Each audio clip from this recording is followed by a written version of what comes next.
required to conduct policy efficiently and effectively. If this is so, we may hold the size of our... The U.S. economy is in a good place, and we will continue to use our monetary policy tools to help keep it there.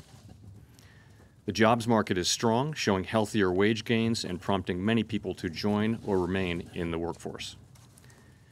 The unemployment rate is near historic lows, and inflation remains near our 2% goal. We continue to expect that the American economy will grow at a solid pace in 2019, although likely slower than the very strong pace of 2018. We believe that our current policy stance is appropriate. We'll soon turn to a few remaining normalization topics, including the desired... Since last year, however, we've noted some developments at home and around the world that bear close attention. Given the overall favorable conditions in our economy, my colleagues and I will be patient in assessing what, if any, changes in the stance of policy may be needed. Summarize the key elements. Since October 2017, we've been... With the benefit of fiscal stimulus and other tailwinds, growth in 2018 was strong. In fact, at 3.1%, the strongest year in more than a decade.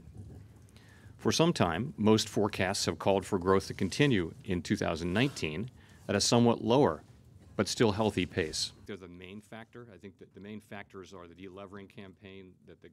Data arriving since September suggests that growth is slowing somewhat more than expected. Financial conditions tightened considerably over the fourth quarter. While conditions have eased since then, they remain less supportive of growth than during most of 2018. Growth has slowed in some foreign economies, notably in Europe and China. While the U.S. economy showed little evidence of slowdown through the end of 2018, the limited data we have so far this year have been somewhat more mixed. Unusually strong payroll job growth in January was followed by little growth at all in February.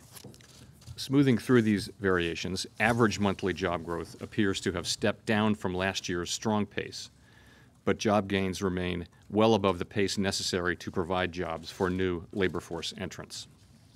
Another, in my view. I would say FOMC participants now see 2019 growth at roughly 2%, with the unemployment rate remaining below 4%. Core inflation, which omits the effects of volatile food and energy prices, remains close to 2%.